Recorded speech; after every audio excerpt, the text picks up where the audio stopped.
Night ఇక్కడే గంగాహారతి అయితే జరిగింది అండ్ల ప్లేస్ లో. ఇదంతా దశమేధ ఘాట్. అక్కడ ఆరెంజ్ కలర్ బిల్డింగ్ కనిపిస్తున్నా పోల్ దగ్గర, అక్కడ కూర్చొని చూసిన గంగాహారతి. ఓయమ్మో ఓర్నాయను దర్శనానికి మాత్రం పిచ్చెక్కి ఉంది. जा भाई जा जा थोड़ा side.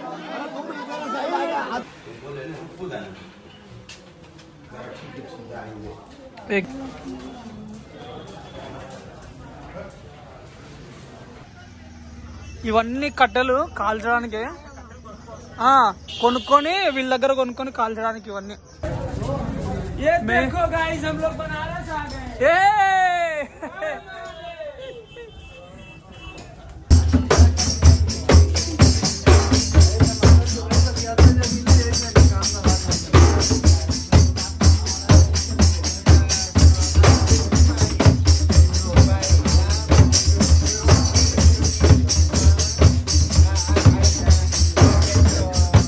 Hello guys, welcome back to the అందర్ వీడియో. ఈరోజు ఎపిసోడ్ 2 అన్నమాట. నిన్న వ్లాగ్ చేసినా కదా అండ్ సరిగా ఇంట్రడక్షన్ కూడా అవ్వలే. ఏం చేద్దాం అనుకుంటున్నా అంటే, ఇదైతే డే 2 ఉంది కదా, డే 2ని డే 1ని కలిపి ఒకే వీడియోలో పెడతా. సింక్ అయ్యేలా నేను చూసుకుంటా, అడ్జస్ట్ అయ్యి చూడండి. ఈరోజు ఏంటంటే కొన్ని టెంపుల్స్ మిగిలినాయి అనమాట, దర్శించుకోలేదు నిన్న, అంటే టైం సరిపోలేదు. ఇప్పుడు వాటిని దర్శించుకొని అట్లనే కాశీలో మంచి మంచి గల్లీలు చెప్పినా కదా మలై అని, మలై పక్కా ట్రై చేద్దాం ఈరోజు నైట్ లోపు.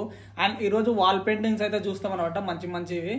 సో ఏమాత్రం లేట్ చేయకుండా ఫస్ట్ అయితే గల్లీలోకి వెళ్ళిపోదాం. పొద్దున్నే ఎర్లీ మార్నింగ్ చూడండి 8 అట్లా అయింది. మొత్తం ఫాగీ వెదర్ అంతా సందులలో. అండ్ ఇలాంటి వెదర్ ఎంజాయ్ చేయడం కాశీలో నాకైతే చాలా ఎగ్జైట్మెంట్ ఉంది. చాలా బాగా ఎంజాయ్ చేస్తున్నా.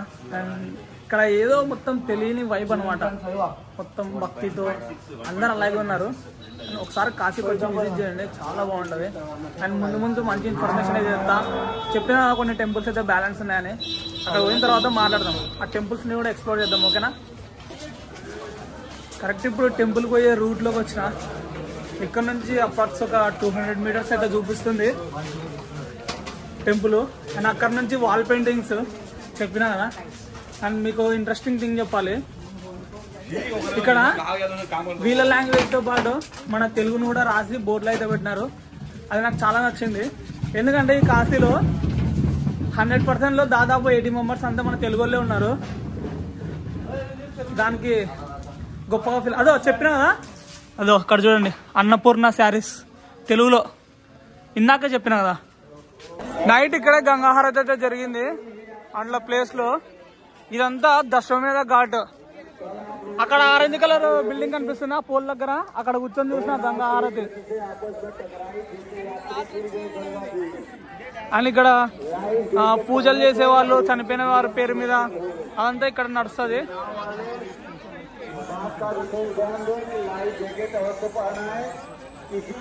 ఫుల్ క్రౌడ్ ఉంది. నైట్ గంగాహారతికి ఇంకా ఫుల్ ఉంటది, కొంచెం కూడా గ్యాప్ లేకుండా. టెంపుల్ కి ఘాట్ లోంచి దిగి సైడ్కి వెళ్ళాలి, ఇట్లా ఇటు సైడ్ లెఫ్ట్ సైడ్ వచ్చేసి నడుచుకుంటూ పోతే వస్తుంది. అండ్ ఒకసారి ఘాట్ చూపిస్తా చూడండి ఎట్లా ఉంది. మొత్తం మంచు. ఇక్కడ ఏంటంటే గంగాహారతి అయితే జరుగుతుంటది ఇక్కడ ఈ ప్లేస్ లో. అక్కడ వేసినారు చూడండి ఫ్లాగ్ లాగా లాంపు మొత్తం.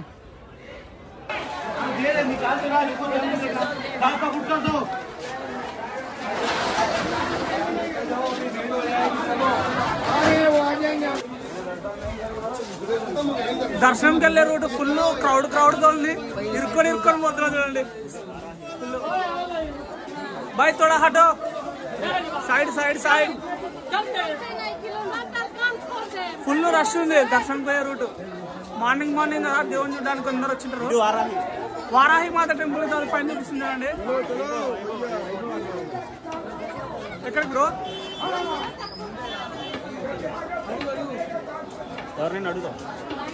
ఓయమ్మో ఓర్నాయను దర్శనానికి మాత్రం పిచ్చెక్కి ఉంది. जा भाई जा थोड़ा साइड. ब्रो నన్ను ఎవరైనా పట్టుకోండి. 1 मिनट भाई 1 मिनट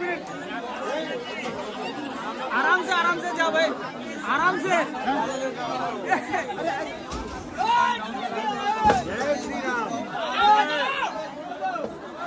आराम से जय श्री राम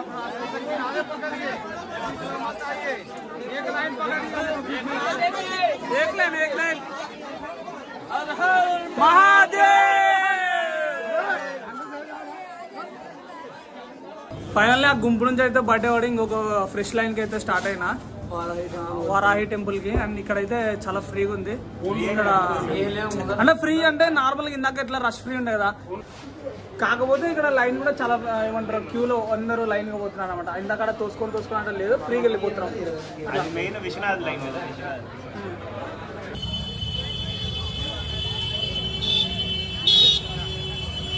వారాహి మాత టెంపుల్కి వెళ్ళే టైమింగ్ అయిపోయింది అనమాట. ఆల్రెడీ మేము క్యూలో నిలవన్నాం, కాకపోతే మాకు దర్శనం టైం అయిపోయింది. అప్పుడే టెంపుల్ క్లోజ్ చేసి పంపించేస్తున్నారు అందరినీ. అండ్ నెక్స్ట్ మనం వచ్చేసి కాళ్ళభైరవ టెంపుల్కి అయితే పోతున్నాం అనమాట.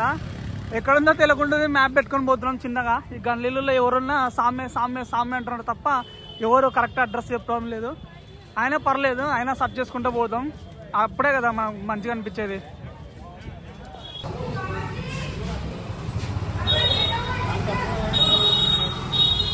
కాల్భైరవ్కి వెళ్ళే టెంపుల్ రూట్లో చూడండి వాల్ పెయింటింగ్స్ ఎంత బాగున్నాయి.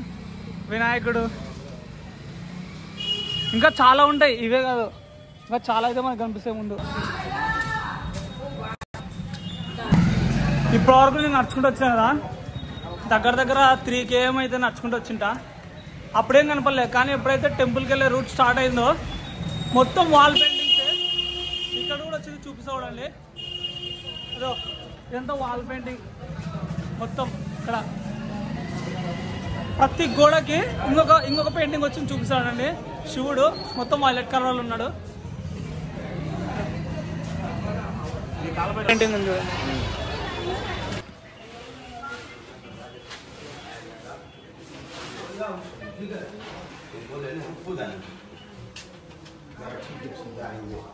एक मिनट ఈ ఏరియా అంతా ఫుల్ పెయింటింగ్స్ ఉన్నాయి చూడండి.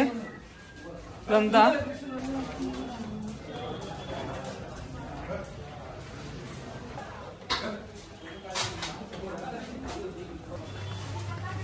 మణికర్ణిక ఘాట్ కి ఇంకా 300 meters అయితే చూపిస్తుంది. మధ్యలో చాలా బాగా ఎంజాయ్ చేయొచ్చు మనం సందర్లో. ఇట్లా వాల్ ఆర్ట్స్ మొత్తం పెయింటింగ్.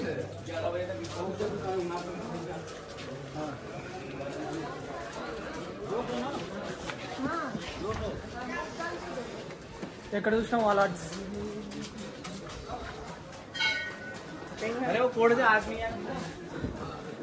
బ్రో 300 meters చూపిస్తుందా? 300 meters చూపిస్తుందా? ఓకే, దగ్గరకు వచ్చేసాం. కొంచెం దూరమే ఉంది ఇంకా, అంతే రీచ్ అవ్వడానికి. పైన చూడండి ఒకసారి.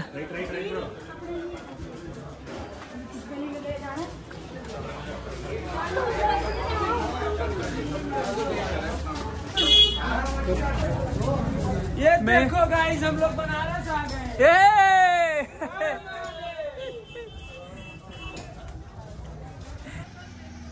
ఇవన్నీ కట్టెలు కాల్చడానికి కొనుక్కొని వీళ్ళ దగ్గర కొనుక్కొని కాల్చడానికి ఇవన్నీ.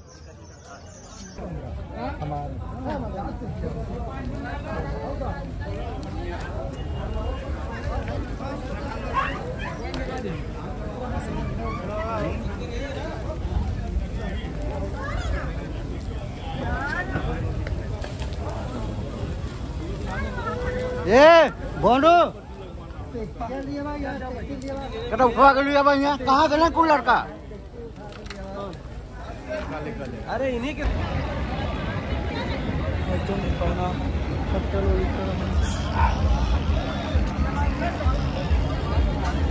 असर आ रहा वाला भाई.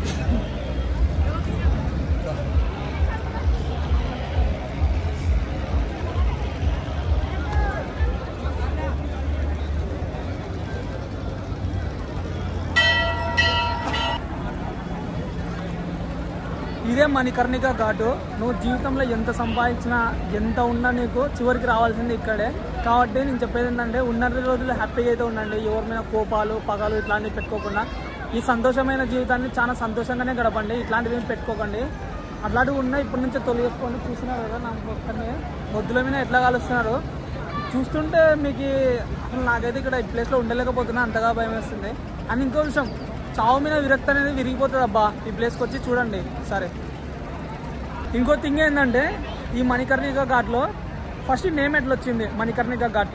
ఇక్కడ శివుడు పార్వతి అమ్మవారు ఇద్దరు స్నానం ఆచరించేటప్పుడు వాళ్ళ చెవుకున్న మణి ఉంటుంది కదా అది ఇక్కడ కింద పడింది అనమాట. అప్పటి నుంచి ఈ ప్లేస్కి మణికర్ణిక ఘాట్ అని నేమ్ వచ్చింది. ఇంకో విషయం ఏంటి తెలుసా, నిప్పురవ్వ ఉంటుంది కదా నిప్పురవ్వ, అది నిప్పురవ్వ ఎప్పటికీ ఆరనివ్వరు అనమాట. 24/7 అట్లనే ఉంటుంది.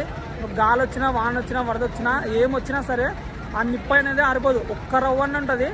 అండ్ ఇంకొచ్చేసి ఇక్కడ ఒక అమ్మవారు ఉంటారు అనమాట, అమ్మవారికి కోపం ఎక్కువ, అందుకే ఎప్పుడు రగులుతానే ఉంటారు. దాని ద్వారా కూడా కొంచెం హిస్టరీ ఉంది, అది కూడా యాడ్ చేసి చెప్తా, వెయిట్ చేయండి. వాళ్ళు లోపల బకెట్లలో బుడుకుతున్నారు అది ఇక్కడ నీళ్ళలో పెట్టి. అదేంటిదంటే కాల్చిన శివాల బూడిది ఇక్కడ తెచ్చి పోస్తారనమాట. పోసిన తర్వాత వాళ్ళు బంగారం ఉంటుంది కదా, కాల్చేటప్పుడు శవం మీద బంగారం వేస్తారు కదా, ఆ బంగారం కోసము వాళ్ళు వెతుకుతున్నారు అంతే. ఆ బకెట్లు పట్టుకొని చిన్న చిన్నగా దొరికితే దొరకచ్చు. బ్రో నీకు మణికర్ణిక ఘాట్ చూసినాక ఏమనిపిస్తుంది? మణికర్ణిక ఘాట్ అంటే నిజానికి మన హిందూ ధర్మం ప్రకారం చావు కూడా ఒక సెలబ్రేషనే. అంటే ఎలాంటి చావు, అది మీనింగ్ఫుల్ చావు అయి ఉండాలి. అంటే మనిషి భూమి మీదకి వచ్చి నేను ఎందుకు వచ్చాను అన్న విషయం తెలుసుకొని ధర్మ అర్థ కామ మోక్షాలని సమన్వయం చేసుకోవాలి. అంటే ఇటు మెటీరియలిస్టిక్ లైఫ్ ఇటు స్పిరిచువల్ లైఫ్ రెండింటిని బ్యాలెన్స్ చేసుకోవాలి. అంటే చాలామంది అనుకుంటారు డబ్బే జీవితం కాదు అది ఇది అని. డబ్బే జీవితం కాకపోవచ్చు, కానీ డబ్బు మిగతా అవసరాలన్నీ అవసరమే. కాకపోతే అదే లోకంగా అనుకుని అసలు నువ్వు భూమి మీదకి ఎందుకు వచ్చావు అన్నది మర్చిపోయి అర్థం పర్థం లేని జీవితాన్ని, అధర్మబద్ధమైన జీవితాన్ని జీవించి జీవితాన్ని అదొక నరకం. అంటే నరకం ఎక్కడో లేదు, జీవితాన్ని సరైన మార్గంలో జీవించకపోవడమే నరకం. దానికున్న కాన్సిక్వెన్సే మనిషి ఇప్పుడు అనుభవిస్తున్న అన్ని మానసిక రకరకాలైన రుగ్మతలు కానీ శారీరక అనారోగ్యాలు అన్నీ. కాబట్టి లైఫ్ అన్నది మీనింగ్ఫుల్గా పర్పస్ఫుల్గా ఫుల్ఫిల్మెంట్ చేసుకోవాలి. కాబట్టి మణికర్ణిక ఘాట్ అంటే నాకంటే పర్సనల్గా ఆల్రెడీ నాకు కొంచెం వేదాంత ఫిలాసఫీ బ్యాక్గ్రౌండ్ ఉంది కాబట్టి నాకు ఇది నార్మల్గానే అనిపిస్తుంది. కాకపోతే కొంతమందికి కొత్త సెన్సిటివ్ పీపుల్కి అట్లా కొంచెం ఇది బాధాకరంగా కొంచెం భయంగా అట్లా ఉండొచ్చు.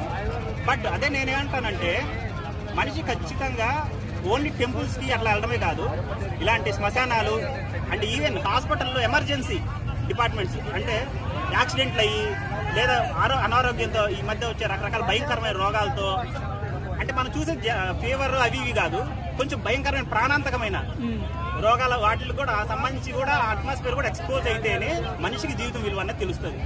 ప్లస్ తల్లిదండ్రులు టీచర్లు వీళ్ళు కూడా ఏదో ఆ పని అయిపోయింది అన్నట్టు కాకుండా వాళ్ళు కూడా ఈ విషయాలు తెలుసుకొని వాళ్ళ పిల్లలకి చిన్నప్పుడు ఉండే అంటే ఒక్కసారిగా మొత్తం చేస్తే వాడికి అర్థం కాదు. చిన్నపిల్లడు వాడికి ఆహారం వాడికి కడుపు తగ్గట్టు వాడికి అవసరమైన పాలు ఏదో ఫ్రూట్స్ ఇచ్చినట్టుగానే చిన్న చిన్న విషయాలు కూడా చిన్నప్పుడు ఉండే ఎక్స్పోజ్ చేస్తే వాడు ఒక ఫుల్లీ మెచ్యూర్డ్ క్యాపబుల్ పర్సన్గా పరిపూర్ణంగా తయారవుతాడు. అది ఇంకా నిజానికి ఇప్పుడు మన భారతీయుల కంటే కూడా విదేశీ జనాలు విదేశీయులు ఇవన్నీ బాగా తెలుసుకొని మనం చూస్తూనే ఉన్నాం. మొన్న కుంభమేళాలో కానీ ఇప్పుడు ఈ వారణాసిలో కానీ ఎంత బాగున్నారు. మనం మన సాంప్రదాయాలని మన మూలాలని మర్చిపోతున్నాం. కానీ వాళ్ళు అసలు నిజానికి పలకరింపు కూడా జై శ్రీరామ్ అంటున్నారు, నమస్తే అంటున్నారు. వాళ్ళ కట్టు వాళ్ళ విధానం వాళ్ళ అటైరింగ్ అంతా కూడా చాలా సాంప్రదాయబద్ధంగా ఉంది. మనం ఇక్కడ హాయ్ అంటే వాళ్ళు ఇక్కడ జై శ్రీరామ్ అది గొప్ప విషయం ఇక్కడ. అదే కాబట్టి నిజంగా మనిషి అలా జీవించాలంటే వాళ్ళు ఇంకా కొన్ని రోజులు పోతే వాళ్ళ నుండే మన ఆయుర్వేదాన్ని మన సంస్కృతాన్ని ఇక భారతీయ స్వదేశీ నుండే మనం నేర్చుకోవాల్సిన పరిస్థితి వస్తుంది ఇలాగే కానీ వెళ్తే. అది అంటే ఇక్కడ ఏంటంటే మనది మనం కాపాడుకుందాం అనేది అదొక్కటే చెప్తుంది. ఘాటు చూసుకొని పైన ఫోటోలు దిగుదామంటే అక్కడ అలౌ చేస్తలేరు. పక్కనే గుడి, అది మణికర్ణిక ఘాటు అవతల, ఇటు సైడ్ వచ్చేసి గుడి.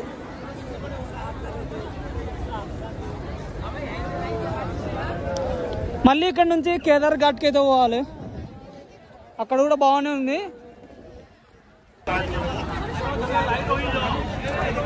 నార్మల్గా అయితే ఇంత జనాలు ఉండరు కాశీలో. దర్శనాన్ని చూడండి ఒకసారి లైన్ చూపిస్తా. అదంతా లేనే. అక్కడ కూడా ఇంకో ఘాట్లో చూడండి ఫుల్ జనాలు. ఇదంతా కుంభమేళా జరుగుతుంది కదా, దాంతోపాటు వచ్చిన జనాలు వీళ్ళంతా.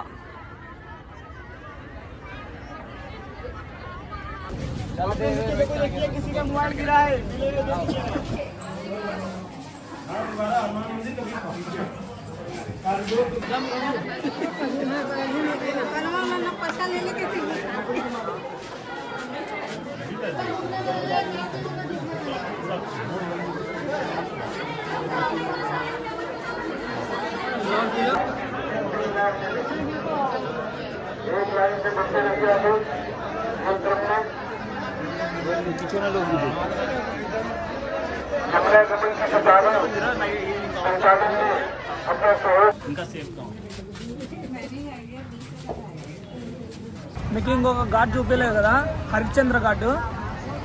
కేదార్ ఘాట్ పక్కనే ఉంటుంది హరిశ్చంద్ర ఘాట్. చూపిస్తూ ఉండండి అటు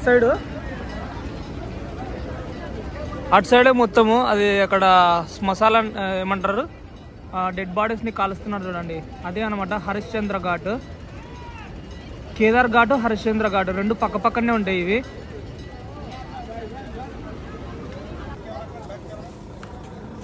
ప్రజెంట్ నేనున్నది కేదార్ ఘాట్లో ఉన్నా. మీకు విషయం చెప్పాలి, ఈ కేదార్ ఘాట్ పక్కనే హరిశ్చంద్ర ఘాట్ ఉంటుంది. చూపిస్తా చూడండి. అదో అక్కడ మొత్తము మంట ఉంది కదా, అదేంది తెలుసా, మన శవాన్ని అక్కడ తగలబెడుతున్నారు అనమాట. అంటే అది శ్మశానం లాగా ఒక చిన్న టైపు. హరిశ్చంద్ర ఘాట్కి ఒక చరిత్ర ఉంది, అది ఫుల్ వీడియోలో ఉంది, ఒకసారి వెళ్ళి చూడండి. అండ్ ఇంకో విషయం ఏంటి తెలుసా, సేమ్ ఇదే టైంకి దశమేధ ఘాట్లో గంగా హారతి అనేది ఉంటుంది. అక్కడ పోయి ఇంకా చాలా ప్రశాంతంగా అయితే ఉంటుంది, కానీ కాకపోతే క్రౌడ్ ఎక్కువ ఉంటుంది. అండ్ ఇంకోటి ఇంతకన్నా ఇప్పుడు చెప్పా కదా హరిశ్చంద్ర ఘాట్ అనేది, దానికన్నా ఇంకో ఘాట్ ఉంది, దాని పేరే మణికర్ణిక ఘాట్. అక్కడ కొన్ని వందల శవాలు వస్తుంటాయి డైలీ, వాటిని అన్నింటినీ తగలబెడుతుంటారు. చూడ్డానికి చాలా భయంకరంగా ఉంటుంది. ఆ వీడియో వచ్చేసి ఫుల్ వీడియో ఈరోజు నైట్ అప్లోడ్ చేస్తా, ఎవరు మిస్ అవ్వద్దండి. అందులోపల మా ఛానల్ ఎవరైనా సబ్స్క్రైబ్ చేయని వాళ్ళు ఉంటే సబ్స్క్రైబ్ అయితే చేసి పెట్టుకోండి, ఓకేనా. నిన్న ఏంటంటే ఈరోజు మార్నింగ్ పొద్దున వారాహి అమ్మ మాత టెంపుల్కి వెళ్ళాము. కాకపోతే మేము పోయేసరికి చాలా లేట్ అయింది. 6కి అనమాట లేచి రెడీగా తొందరగా ఫాస్ట్గా వెళ్ళాము. అండ్ మేము వెళ్ళేటప్పుడు 8 ఆ మధ్య లోపల క్లోజ్ చేసేసినారు. అండ్ ఈరోజు వెళ్ళాలి ఖచ్చితంగా. ఈరోజు 3కి లేచి మళ్ళీ వారాహి అమ్మ వారి టెంపుల్కి అయితే వెళ్ళాలి. ఈరోజు అయితే పక్కా మిస్ అయ్యేది లేదు. అక్కడ పోయిన తర్వాత చూపిస్తా టెంపుల్ కూడా ఎట్లుంటుందో. అండ్ అక్కడ వీడియోగ్రఫీ ఉంటే చూపిస్తా, లేదంటే లేదు. దాదాపు నేను చూపించడానికే ట్రై చేస్తా, ఓకేనా. అటు చూడండి ఎంత పెద్ద ఉంది క్రూజ్. ఆ క్రూజ్ ఏంటంటే పైన చైర్ చేసినారు కదా, ఈ టైంకి అక్కడ దశమేధ ఘాట్లో గంగా హారతి అనేది స్టార్ట్ అవుతుంది. ఆ క్రూజ్లో పైన కూర్చోపెట్టి చూపించడానికి 200 అట్లా తీసుకుంటారు ఒక పర్సన్కి. వాళ్ళు ఎంత ఛార్జ్ చేస్తారో ఏమో తెలీదు. అంటే స్పెసిఫిక్ ప్రైజెస్ అని అట్లా మెన్షన్ ఏం లేవు. మనం బార్గెనింగ్ చేస్తే ఎవడైనా తగ్గే ఛాన్సెస్ ఉంది. గంగా హారతి మిస్ అవ్వద్దండి. కాశీకి వస్తారు కదా మీరు, ఖచ్చితంగా దశమేధ ఘాట్కి వెళ్ళి గంగా హారతి ట్రై చేయండి.